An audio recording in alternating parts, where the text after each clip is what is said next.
Buenas tardes a todos y todas. This is Connor from Breakthrough Spanish, and in this video, you are going to learn 11 expressions or idioms in Spanish that you can use that'll help your Spanish sound more natural, that'll help you react to things better in Spanish, and just generally help you express yourself a little bit better in Spanish, wherever you are in the Spanish-speaking world. A lot of idioms are not that useful for beginners in Spanish, so with that in mind, I'm not going to teach you anything abstract like a bird in the hand is worth two in the bush or anything like that. In this, we're just going to cover really practical phrases that pretty much anybody anywhere will use. So with that in mind, let's look at number 1, and that is tener razón. Tener razón.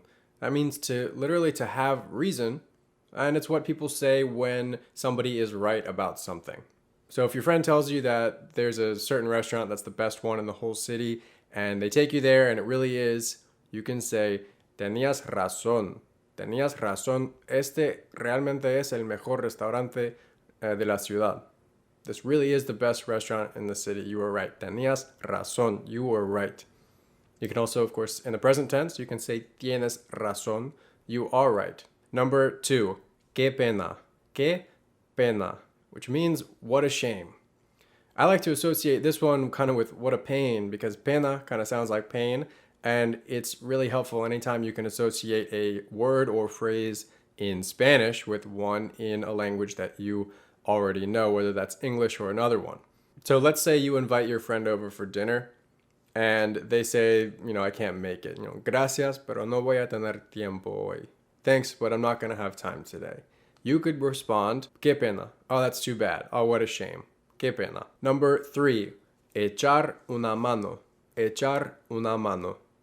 This means to lend a hand or to give a hand. The more Spanish you learn, the more you're going to start seeing the word echar everywhere. It's a really versatile word, and it literally means to throw, but it's used in all kinds of idiomatic expressions and different scenarios in Spanish, including this one, which I think is really helpful in daily life. Conveniently, also, echar una mano uses the word mano, which means hand, just like we do in English with lend a hand. So if you're with a friend or your spouse and you're about to start cooking and you say, voy a empezar a cocinar, I'm about to start cooking, me echas una mano, will you give me a hand?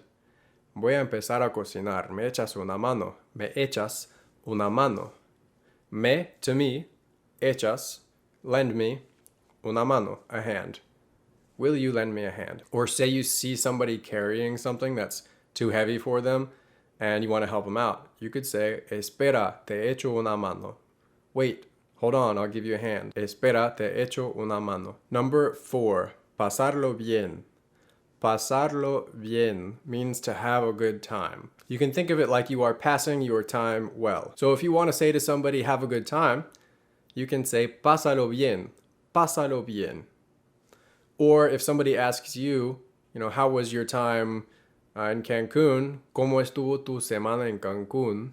You might reply, it was great. I spent the whole week on the beach. Lo pasé muy bien. Pasé toda la semana tirado en la playa. I spent the whole week laying on the beach. Lo pasé muy bien. Number 5, vale la pena. Vale la pena means it's worth it. If you remember from number 2, qué pena, you'll notice the word pena again in vale la pena. And that's because pena means shame, or it also means struggle or difficulty. And so vale la pena means it's worth the struggle or worth the difficulty. And in practice, it's used to mean it was worth it, or it is worth it, in the exact same way that we use that same phrase in English. So you might say, vale la pena ver la nueva película de Batman. Is it worth seeing the new Batman movie? Your friend might say, sí, vale la pena. Yes, it's worth it. Me encantó. I loved it. Sí, vale la pena. Me encantó.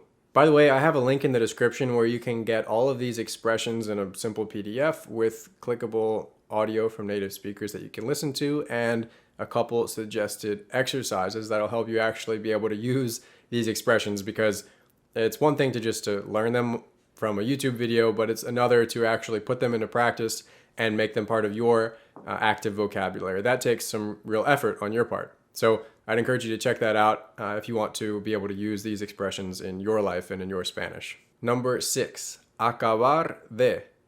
Acabar de. And this is used when you just did something. So if you want to say, I just got back, you conjugate acabar in the present tense. Acabo de volver. Acabo de volver. I just got back. Acabo de volver. Or if your friends ask you, do you want to eat with us? ¿Quieres comer con nosotros? ¿Quieres comer con nosotros? And you just ate, you can say, gracias, pero acabo de comer. Gracias, pero acabo de comer. Thanks, but I just ate. Number 7, estar de vuelta. Estar de vuelta means to be back, meaning I am back in this or that place. So if you were on vacation and you run into a friend at the grocery store and they might see you and say, no sabía que estabas de vuelta. I didn't know you were back. No sabía que estabas de vuelta. I didn't know you were back. Number 8, ya vuelvo. I'll be right back. It literally means now or already, I'll come back. So if you're at a table with some friends and you need to leave to go make a call, you can say ya vuelvo. Other ways to say this include ahora vuelvo, or ahora regreso, or ahorita vuelvo, or vuelvo enseguida.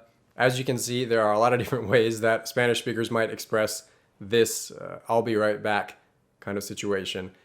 But any of these really will work. Number 9, estar de acuerdo. Estar de acuerdo means to agree, or literally to be in agreement, to be in accord. You can think of it like that. So estoy de acuerdo means I agree.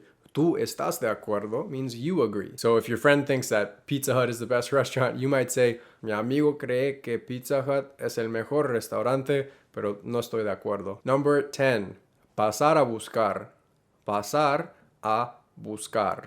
This means to pick up, pick somebody up. So buscar means to look for. So you can think of it like they're coming by, driving by to look for you. On the side of the road, waving, they're going to pasar a buscar you. So if you want to ask somebody to pick you up because you don't have a car, you might say, me pasas a buscar antes del trabajo. Will you come and pick me up before work? And they might say, sí, te paso a buscar a las 6. Yes, I'll come get you at 6. I'll come pick you up at 6. Te paso a buscar a las 6. Notice that it's me pasas a buscar. Will you come to pick me up? And si yo te paso a buscar. I'll pick you up. Te paso a buscar. Number 11. Que te vaya bien. Que te vaya bien. This is an extremely common way to just say, have a good day. And it literally means that it goes well to you. So if you're with a friend and you're leaving, you might just say, que te vaya bien. Or if you're in a shop and you're saying bye to the owner of the shop, who you don't know, you might use the usted form.